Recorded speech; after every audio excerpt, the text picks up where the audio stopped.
હતું એ general board નહોતું. સ્થાનની જનતાને ઉલ્લુ બોલાવવાનું એક 3 મહિને જે કાયદેસરની કાર્યવાહી સરકાર માન્ય જે બંધારણ નિયમ કરવી પડે એ કરી છે.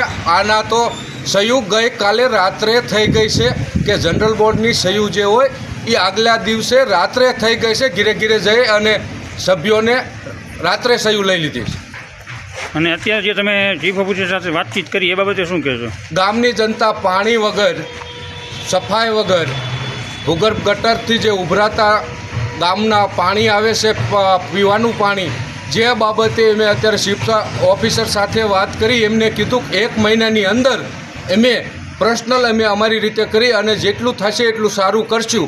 પણ આ બોડી 1.25 વર્ષ 1.5 વર્ષ થવા આવી છતાં એમના 25 સભ્ય જો ભેગા ન બેસી શકતા હોય તો એ ગામનો વિકાસ કરી શકતા નથી. ભલે મનતાણું હોય પણ વિકાસમાં અત્યારે જનરલ બોર્ડની અંદર પહેલાં તો 1.5-2 કલાક ગામની વિશે ચર્ચા થવી જોઈએ. ચર્ચા નહીં, બસ આગલા દિવસે આવીને સહી કરી જાઓ અને બંધ બારણે એમના જનરલ બોર્ડ લેવાના, એમનું જે કામ હોય તે કામ કરી અને આગલા દિવસે સહી લઈ લેવાની. અત્યારે જે જનરલ બોર્ડની મિટિંગ હતી 3 વાગ્યાનો ટાઈમિંગ આપવામાં આવ્યો હતો. અરે 3 વાગ્યા પહેલાં 2:30 વાગ્યા તો જનરલ બોર્ડના આગલા દિવસે તો એ સહયોગ કરીને વહી ગયા હતા. બંધ બારણે એ જનરલ બોર્ડના 5-7 સભ્યો જે હતા એમને અંદર થોડી જાજી ચર્ચા બંધ બારણે કરી છે. કોઈ પણ ગામનો એક પણ નગરજન નહોતો. ખરેખર જો એમને ઓપન જનરલ બોર્ડ રાખવું હોય, ગામનું હિત ઈચ્છતા હોય તો આ જનરલ બોર્ડ પીપળાના ચોકની અંદર રાખવું જોઈએ અને ગામની જનતા બોલે અને નગરપાલિકાના 25 સભ્યો સાંભળે એ જનરલ બોર્ડ કહેવાય. આ તો એમના બધું જે સ્વાર્થ ને જે હોય એ બાબતે જે નાની મોટી વાતો હોય એ કરવા બાબતે બોલાવ્યું છે.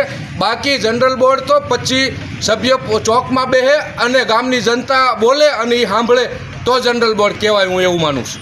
પણ આ જે જનરલ બોર્ડની મિટિંગ હતી એમાં પોલીસ પ્રોટેક્શન માંગવામાં એનું શું કારણ હશે? હવે ઈવડાઈને ખોટું કરવું છે એ માણસ કાયમ બીતો જ હોય છે આ જનરલ બોર્ડની અંદર.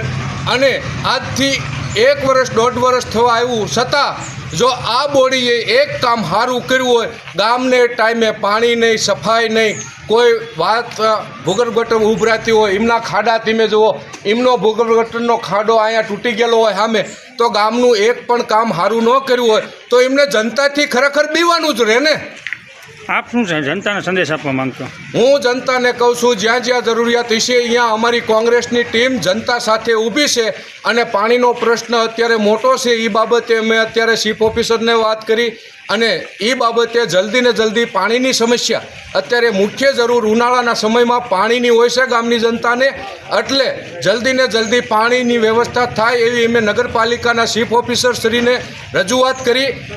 અમે કોઈ અહીંયા રજૂઆત પાણીની, સ્ટ્રીટ લાઇટ, સફાઈની બધી કરેલી છે.